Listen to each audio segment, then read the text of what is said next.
Our immigration policy should be based on the national interest of the United States, period, end of story. If there is a subset of people that are easier to vet, who we have a better understanding of who they are and what they're going to do when they come here, they're going to receive preference, no doubt about it. There are a lot of sad stories around the world, millions and millions of people around the world. It's heartbreaking. We cannot assume millions and millions of people around the world. No country can. So you have to have a process of deciding who do you prioritize, who do you allow in. We do it all the time. We do it in our immigration system now under our current laws. Unfortunately, it's primarily based on family connection and not on what they're going to contribute to the society from a merit standpoint. That should be changed, but that'll require statutory changes. Well, I can go on. I mean, there's other things here. We spent $227,000 for Big Cat's YouTube channel from USAID. We spent $14 million for social cohesion in Mali, whatever the hell that means. So I can go on and on. I got the list here, and there's more. I didn't even bring the whole list. In the case of El Salvador, absolutely. Absolutely. We deported gang members, including the one you had a margarita with. And that guy is a human trafficker, and that guy is a gangbanger, and the evidence is going to be clear in the days. Welcome back to Conservative Call, Patriots. I'm your host, and if you believe in putting America first and standing up for conservative values, make sure to smash that like button and subscribe for more content that the mainstream media won't show you. But if I could simplify, the goal is this, and that is... Yeah, all right, first... Stop the genocide. Carry on. The goal is to drive power and action in our agency to the regional bureaus and to our embassies on everything we do. We want our foreign policy to be holistic. That means that in a world where you need to conduct real foreign policy in a mature and structured way, there are ways you're going to have to balance all these.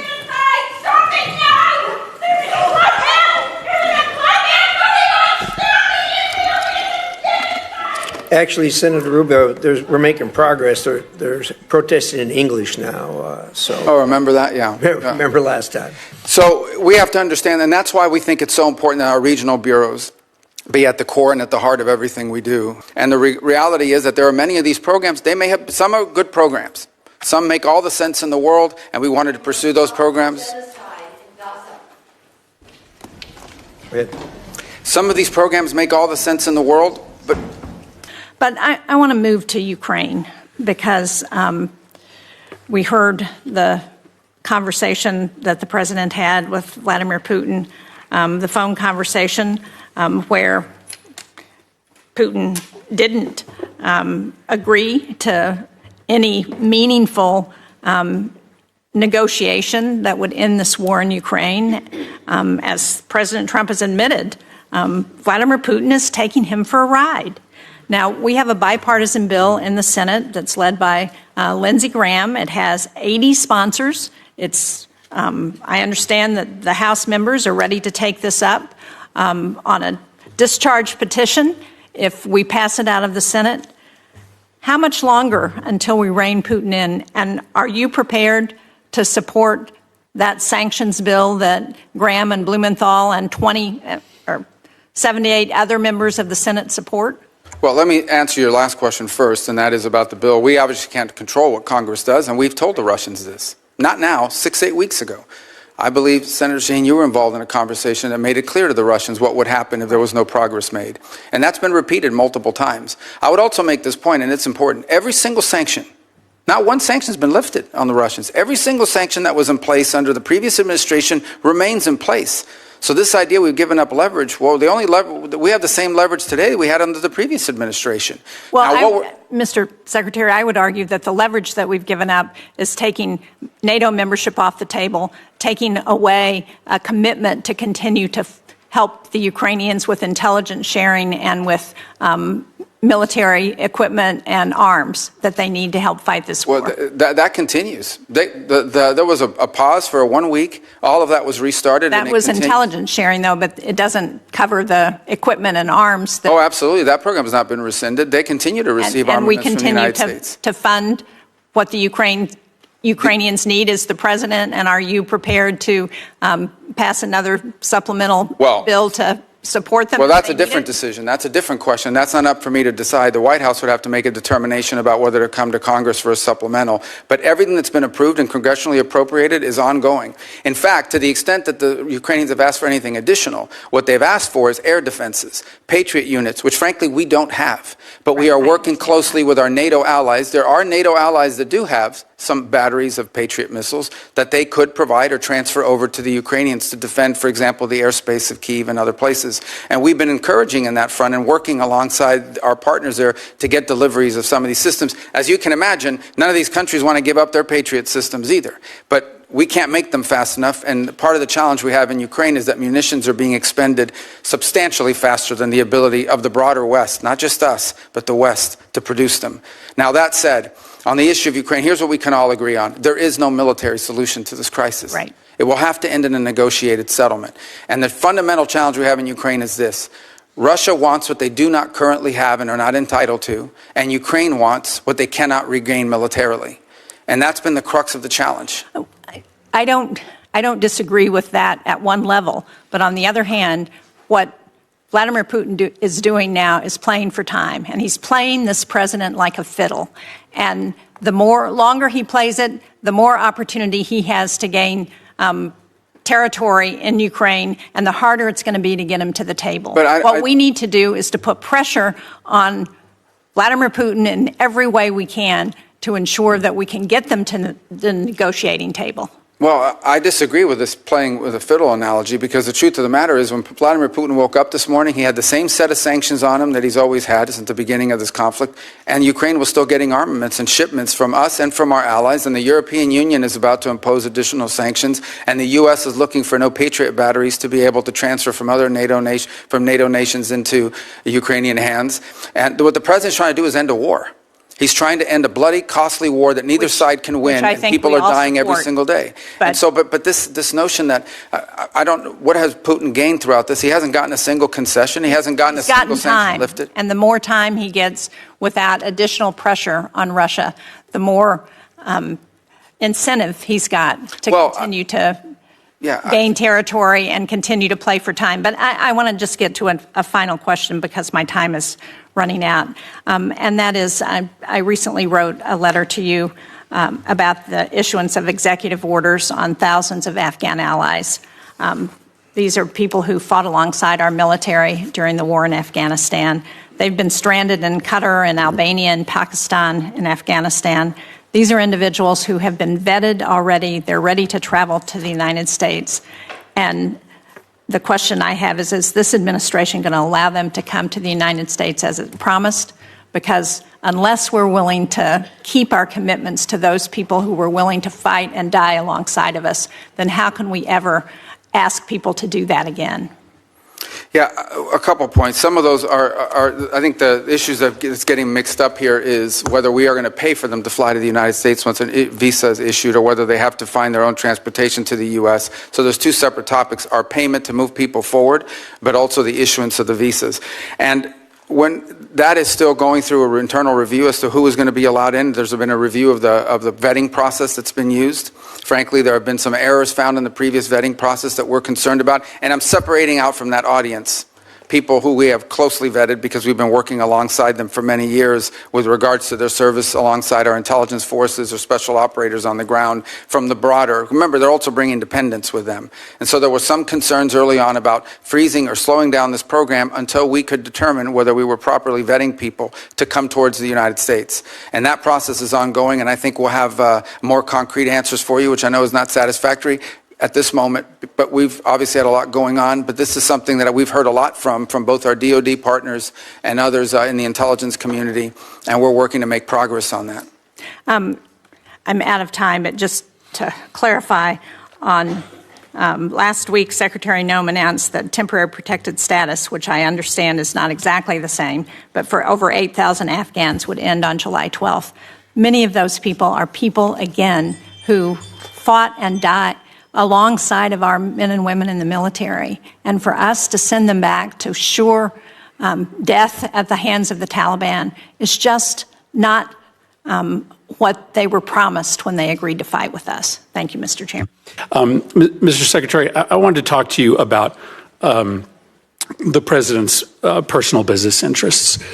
During his first term, he made the decision to not enter into any new business deals during his presidency, that Trump-affiliated businesses would not enter into any foreign business arrangements. And that made sense because obviously it can be confusing for foreign governments to know how to try to win favor with the U.S. government if they have one route, making concessions that are good for U.S. national security, and they also have another route, which is perhaps helping the president's business interests.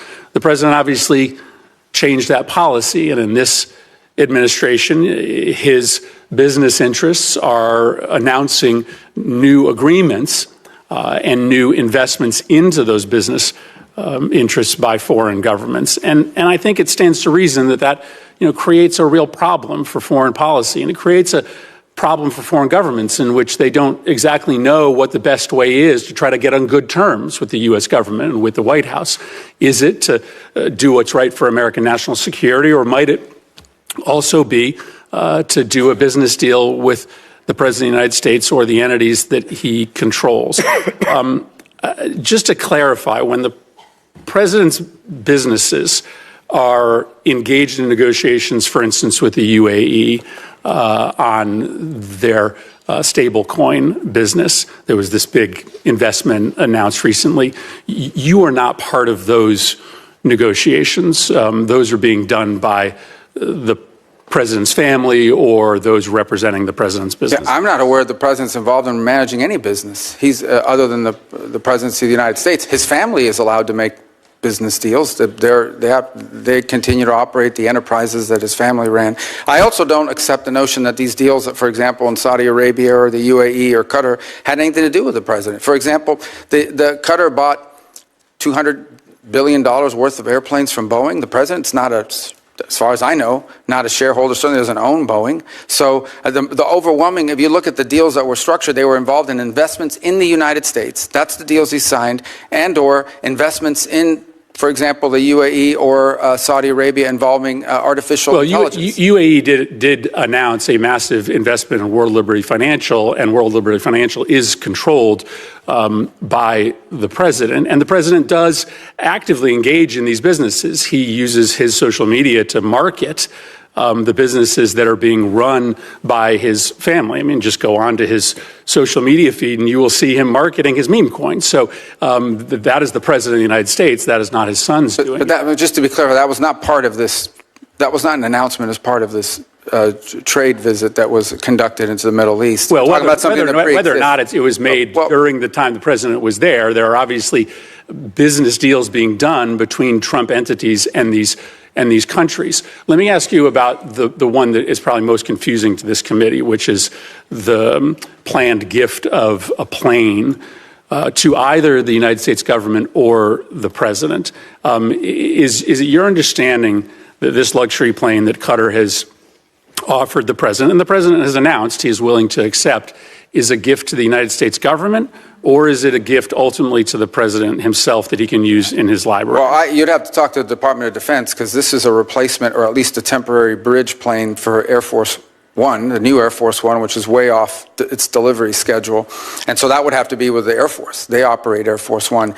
My understanding of it basically has been from the very beginning that this is a plane that was identified after talking to Boeing about what other planes around the world would fit the bill that are out there that could be used now. They identified the ones the Qataris had as an opportunity for one, and as a result, or the UAE had that as opportunity for one, and that's how that deal was. And it's not your understanding that the plane ultimately will belong to the president or to the president's library after? Well, I'm not involved at that level of it.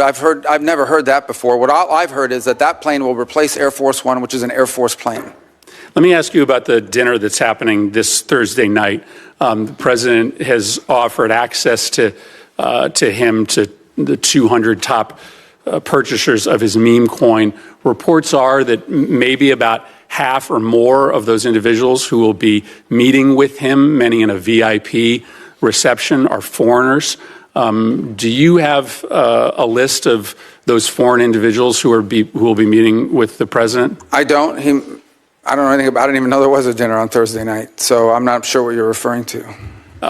So you don't know whether any of the foreign individuals who are going to be meeting with the president this Thursday night, for instance, are on our list of sanctioned individuals, or whether any of those individuals have connections to, let's say, terrorist organizations abroad? Well, I think if they had terrorist links, the Department of Homeland Security probably would not have allowed them into the country. But again, I don't even know there is a dinner on Thursday. You're asking me about something I don't know about. Well, but listen, this is a dinner that the president is having. It is likely going to involve some very significant foreign interests. You have to be pretty wealthy in order to be able to get inside this dinner. Isn't that a relevant question for the Secretary of State? Yeah, I'm not the social Which foreign secretary, interests are going to be speaking to the president? I mean, it's kind of naive to believe that they aren't going to be in that room talking about national security matters. Well, I don't think that that's the case at all, because I would be aware if it was the case. The truth of the matter is I interact with government officials and others in governments of other countries. That's what I don't say. You're asking me about a dinner I don't know anything about. I can't answer you because I don't know anything about this dinner. It's the first I heard of it. Like I said, I don't keep the president's social schedule. It's not on my phone. It's not in my pocket. I don't even know. I can't comment on a dinner I know nothing about. Yeah, I think that represents a real problem for this committee, because there's clearly a way around the State Department for foreign individuals of significant influence and wealth to be able to directly lobby the president of the United States. But I don't think your that's answer fair. is that you don't know this is happening. Well, I don't know that there's that a dinner. in and of itself is. I don't know that there's a dinner, and I don't know what the guest list is, but I can tell you I've run into the president of FIFA from the World Cup. He's here all the time. I see him. He's a private individual. It's not a government entity, and he's met with the president and is friendly with the president. He doesn't have to go through me to meet with the president. The president has relationships and friends and people he's known for a long time. Some of them are foreigners. That's not unusual. Yeah, but you're asking me about a specific dinner and implying nefarious impact. I can't comment on a meeting on with a the president. I think you should probably endeavor to get your hands on the list to make sure that there aren't individuals there who are perhaps contravening national security interests that the I don't Department think of State I don't have any concern about that. Ultimately, I don't have any concern that the president having dinner with someone is going to contravene the national security of the United States. Thank you, Mr. Chairman. Mr. Secretary, I want to ask you about the program. It's the United States Refugee Assistance Program, and this is a program that state is the manager of, but together with other cabinet secretariats, DHS and HHS, state plays the lead management role, and it is how to manage the U.S. refugee assistance programs in tandem with contractors who help the United States on that. By an executive order on the first day of his presidency, President Trump paused all refugee programs and has canceled contracts to the agencies like the U.S. Catholic Church or Lutheran Refugee Services or HIAS or Church World Services who've been resettling refugees. Those programs are paused. There's litigation about it, but as far as I know, the United States is not, or the administration has not withdrawn the executive order. So there's essentially from this administration no refugee programs for anyone except. In early February, the president announced a special refugee program for Afrikaner farmers, justified A, by some concerns about South Africa and foreign policy, but B, a claim that these were persecuted individuals. So right now, the U.S. refugee program allows a special program for Afrikaner farmers, the first group of whom arrived at Dulles Airport in Virginia not long ago, while shutting off the refugee program for everyone else. Do you think Afrikaner farmers are the most persecuted group in the world?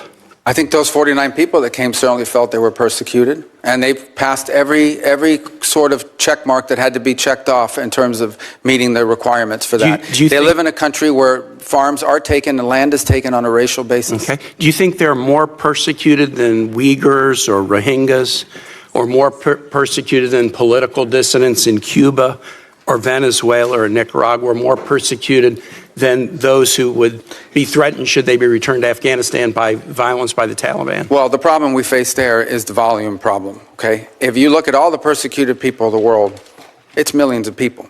They can't all come here.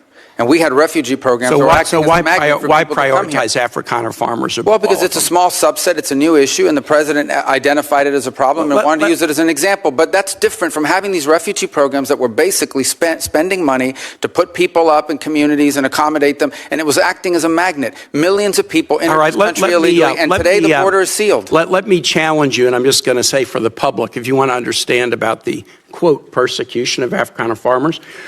Go look at the composition of the South African government. Since July of 2024, there's a government of national unity. And the opposition party to the ANC, the Afrikaner Party, the Democracy Alliance, is part of the governing coalition. They joined the governing coalition a year ago, and the leader of that party was given the remit of Agriculture Minister, John Steenhuisen. He is the leader of the former Afrikaner Party, still widely representing Afrikaners. He is the Minister of Agriculture in South Africa right now. I assert that this claim that there's persecution of Afrikaner farmers is completely specious. Are you aware ever during the apartheid era in South Africa did the United States establish a special program to allow South African blacks who were treated as second-class citizens in the apartheid program, a special program so they could claim refugee status in the United States? No, because I was probably in 9th grade or 8th grade at the time. Yeah, well, then I don't expect you to know. I'll just tell you, never has there been a special program for Africans to come in as refugees to the United States. We've allowed special programs for people being persecuted for their religion, Soviet-era Jews. We've allowed special programs for people fleeing from communism, Cuba, Vietnam, the Soviet Union. We've never allowed a special program to allow Africans into the United States in an expedited refugee status until now. Afrikaner farmers living in a nation governed by a government of national unity that includes the main Afrikaner Party. And actually, an even more right-wing Afrikaner Party is also included in the coalition government. Now, would you agree with me, Mr. Secretary, that if we're interpreting the statutory phrase, a well-justified fear of persecution, we should try to do that in an even-handed way? I think we should try to do that in the interest of the national security of the United States. So okay, I agree with you too. We should. Should we try to do it in an even-handed way? So for example, should we say, if you're persecuted on the grounds of your religion, we'll let you in if you're a Christian, but not if you're a Muslim? I think that the United States has a right to allow into this country and prioritize allowance to who they want to allow to come in. But I think I'm going to ask you, so a well-justified fear of persecution? Yeah, they thought that their farms were being burned down and they would be killed. I think that's a pretty... Says you are entitled to entrance as a refugee if you demonstrate a well-justified fear of persecution. No, you're not entitled. So you're can allowed. You have a different standard based upon the color of somebody's skin? Would that be acceptable? Well, I'm not the one arguing that. Apparently you are, because you don't like the fact that they're white, and that's why they're coming. I'm just asking you to say that would be unacceptable. Well, no, I would say that the United States... a very easy thing to say. The United States has a right to pick and choose who they allow into the United States. Even based on the color of somebody's skin. You're the one that's talking about the color of their skin, not me. These are people whose farms were being burned down and they were killed because of the color of their skin. Well,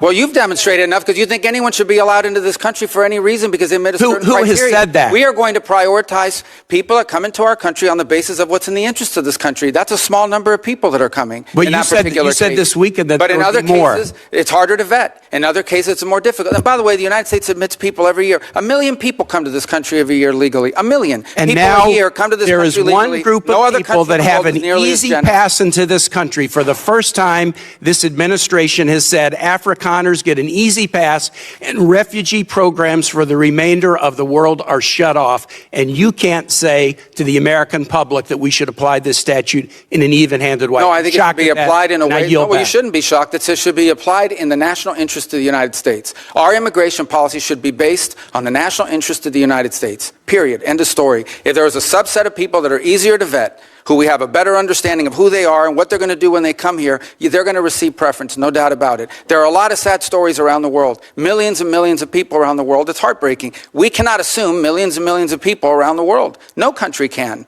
So you have to have a process of deciding who do you prioritize, who do you allow in. We do it all the time. We do it in our immigration system now under our current laws. Unfortunately, it's primarily based on family connection and not on what they're going to contribute to the society from a merit standpoint. That should be changed, but that'll require statutory changes. But the bottom line is, this notion that somehow we have to accept anyone who wants to come to the United States is absurd. No country in the world has an immigration policy like that. And no one is arguing that we should. I yield back, Mr. Chair.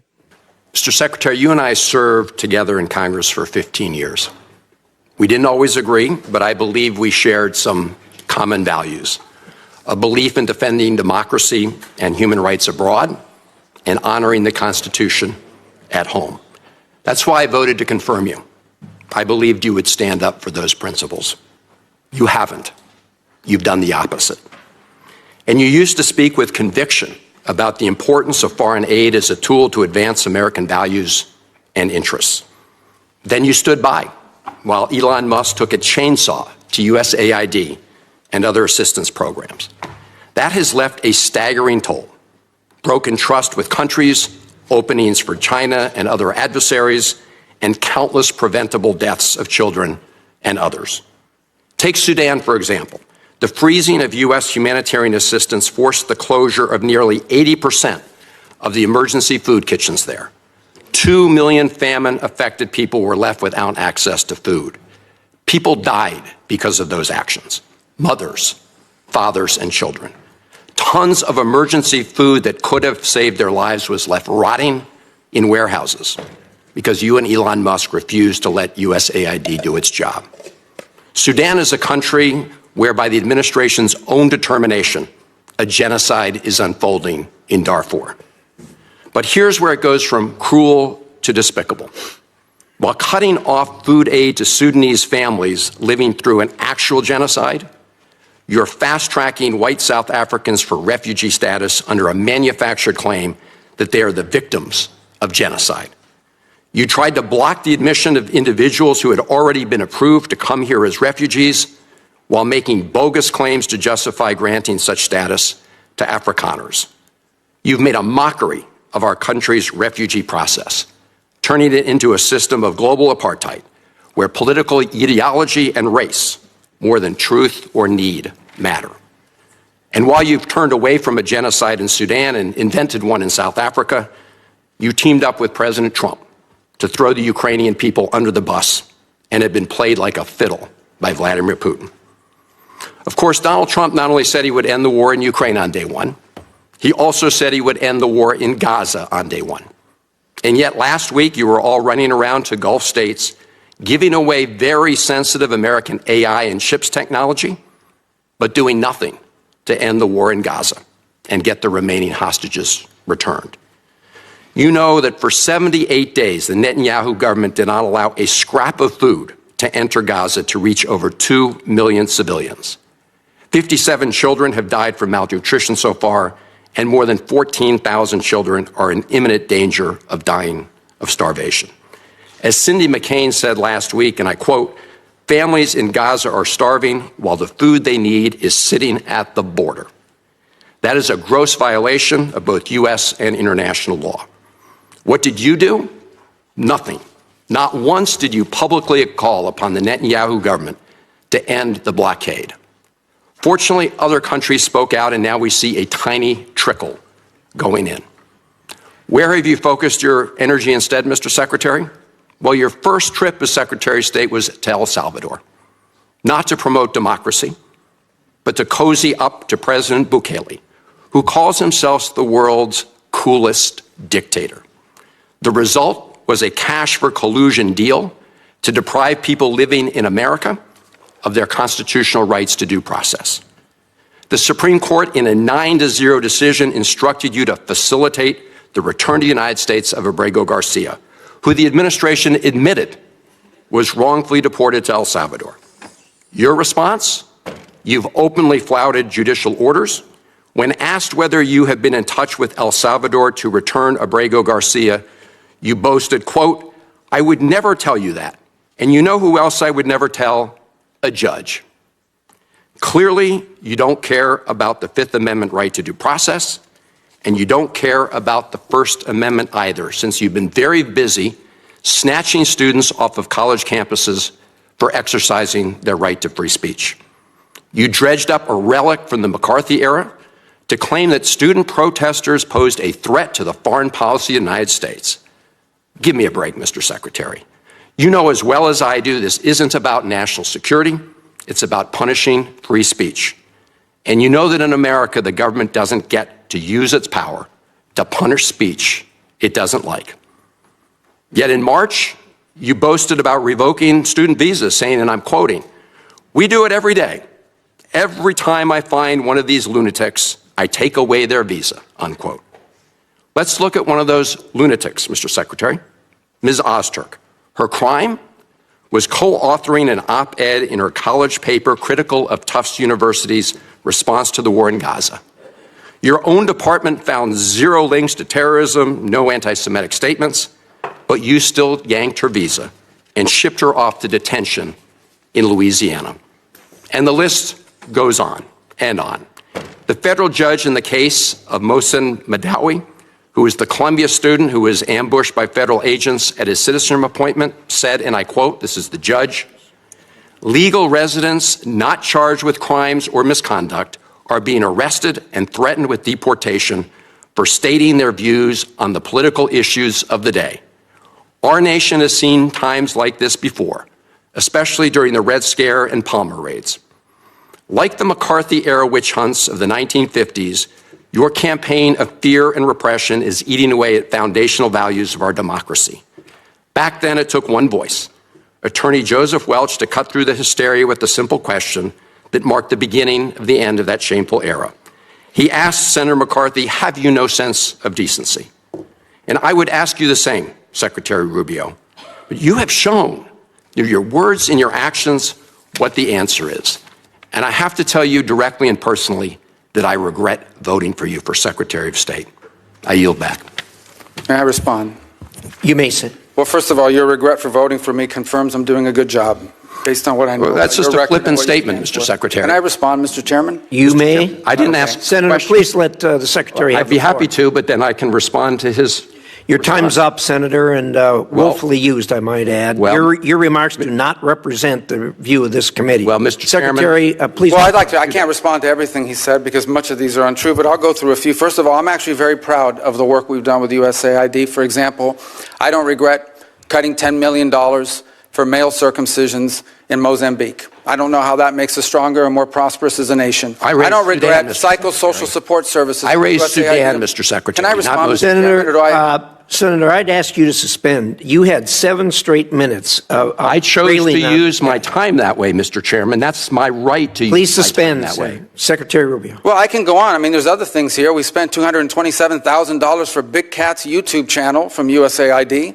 We spent $14 million for social cohesion in Mali, whatever the hell that means. So I can go on and on. I got the list here, and there's more. I didn't even bring the whole list.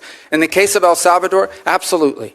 Absolutely. We deported gang members, including the one you had a margarita with. And that guy is a human trafficker, and that guy is a gangbanger, and the evidence is going to be clear. In the days to come, Mr. you're going to Chairman, see who you went to look, defend. I'm sorry, please, Mr. Chairman. Secretary No. Rubio has the floor. Mr. Chairman, he can't make unsubstantiated comments Senator, like that. Secretary Rubio has the floor. You had Secretary your time. Rubio should take that testimony to the federal court of the Senator- United States because Well, he hasn't done it under oath. Here's another point, okay?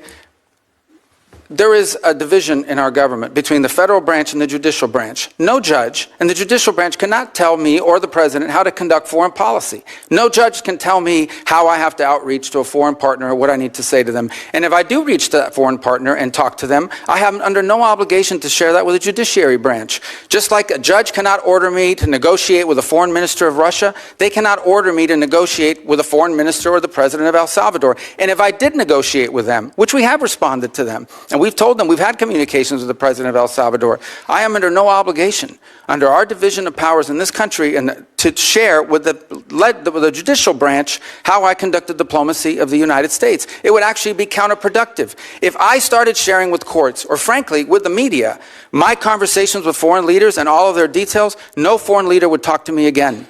And we would break trust with them. So I have complied with every court order. What I won't comply with is an order to disclose what I'm saying and what we're talking about with a foreign leader, because then they won't talk to me. Diplomacy doesn't work that way. About the student visas, let me say this. I don't deport anybody, and I don't snatch anybody. The State Department does not have officers in the street snatching everybody. What I do is revoke visas. And it's very simple. A visa is not a right. It is a privilege. People apply for student visas to come into the United States and study. And if you tell me that you're coming to the United States to lead campus crusades, to take over libraries and try to burn down buildings and acts of violence, we're not going to give you a visa. Is that what Ms. Ozturk did? We're not going to give you a visa. Is that what she And if did? you do Come that- on, Mr. Secretary. And every single You're one of just these blowing cases, the smoke factors here are now. different. Senator- The bottom line is, if you're Senator, coming here to stir up trouble on our campuses, we will deny you a visa. And if you Does have the a First visa Amendment and we find apply you, to we'll people revoke living in the it. United And States? we're going to do more. There are more coming. We're going to continue to revoke the visas of people who are here as guests and are disrupting our higher education facilities. People are paying money. These kids pay money to go to school, and they have to walk through Writing a bunch an of op-ed lunatics to the who are tough here on student newspapers visas. disrupting the Simple foreign as policy of the that. United I want to States? do more. I hope we can That's find more of these people. pathetic, Mr. In fact, the other day, some guys led a riot. I forgot what university it was, and I asked, please, can you find the arrest records of all the people that were arrested at that riot at that campus? Because if any of them have a visa, we're going to revoke I it. feel so much safer All right, when you let's, lock up people like Ms. Ozturk, Ms. Secretary. We've had enough time on the subject. Thank you very much. And we're going to move to Senator Lee. you. Today, we're diving into an absolutely explosive Senate hearing where Secretary of State Marco Rubio completely dismantled liberal Democrats who tried to attack his America First foreign policy approach. This is exactly the kind of leadership we need representing our country on the world stage. Let me start by saying how refreshing it is to see a Secretary of State who actually puts American interests first instead of apologizing for our greatness around the world. When Rubio talks about driving power to our regional bureaus and conducting mature, structured foreign policy, he's talking about real leadership that prioritizes American strength and influence. The Ukraine situation perfectly demonstrates the difference between Republican pragmatism and Democrat virtue signaling. Rubio correctly points out that this conflict will end in a negotiated settlement, not through endless military escalation that the Democrats seem to want. We've kept every single sanction on Russia while continuing to provide military aid to Ukraine, but we're not going to write blank checks forever. That's called fiscal responsibility, something Democrats have forgotten. What really impressed me was how Rubio handled the ridiculous attacks about President Trump's business interests. The liberal senator tried to make it sound like conducting legitimate business somehow compromises our foreign policy. This is the same tired playbook they used during Trump's first term. Meanwhile, these same Democrats said nothing when Hunter Biden was getting paid millions by foreign companies. The hypocrisy is staggering. The refugee program discussion reveals everything you need to know about liberal priorities. They're upset that we're helping Afrikaner farmers who are genuinely facing persecution in South Africa, but they want to flood our country with millions of unvetted refugees from around the world. Rubio is absolutely right that we have to prioritize who comes into our country based on our national interests, not feel-good liberal emotions. And let's talk about what really triggered the Democrats. Rubio's crackdown on student visas for foreign agitators, causing chaos on our college campuses. When foreign students come here on visas and then participate in violent protests, disrupt education, and create mayhem, they should absolutely have their visas revoked. American students are paying tens of thousands of dollars to get an education, not to dodge violent protesters every day. The liberal senator's dramatic meltdown about student protesters was pathetic. These aren't peaceful protesters exercising free speech. These are foreign nationals on student visas actively disrupting American institutions. Rubio is doing exactly what any rational person would do: enforce our immigration laws and protect American students. What bothered me most was the Democrats' fake outrage about foreign aid cuts. Rubio mentioned cutting funding for completely wasteful programs like male circumcisions in Mozambique and Big Cat YouTube channels. How does any of that make America stronger or more prosperous? It doesn't. That's taxpayer money being flushed down the drain while we have real problems here at home. The El Salvador discussion was particularly revealing. Rubio is working with President Bukele to deport dangerous gang members back where they came from, and the Democrats are literally upset about deporting human traffickers and gangbangers. They're more concerned about the rights of violent criminals than protecting American citizens. That tells you everything about their priorities. When that liberal senator had his theatrical meltdown at the end, calling Rubio names and questioning his decency, it showed exactly who these people really are. They can't win on substance, so they resort to personal attacks and emotional manipulation. Rubio's response was perfect, noting that the senator's regret about voting for him confirms he's doing a good job. This hearing demonstrates why we need more fighters like Marco Rubio in key positions. He's not backing down from liberal pressure. He's not apologizing for putting America first. And he's actually implementing policies that protect American interests and American citizens. The contrast couldn't be clearer. Republicans want secure borders, responsible foreign aid spending, accountability for foreign students who abuse their privileges, and foreign policy that prioritizes American interests. Democrats want open borders, unlimited foreign aid spending, no consequences for foreign agitators, and foreign policy based on virtue, signaling rather than results. This is exactly the kind of leadership we voted for in 2024. Strong, principled conservatives who aren't afraid to stand up to liberal hysteria and actually defend American values. Rubio showed in this hearing that he's the right person for this job at this critical time in our nation's history. Patriots, this is why your vote matters. This is why we need to stay engaged and keep fighting for conservative principles. The liberals aren't going to stop their attacks, but we have fighters like Rubio who are ready to push back and defend our values. Make sure to like this video if you support Marco Rubio's America First approach. Subscribe for more conservative content, and let me know in the comments what you thought about this explosive Senate hearing. Until next time, keep fighting for America.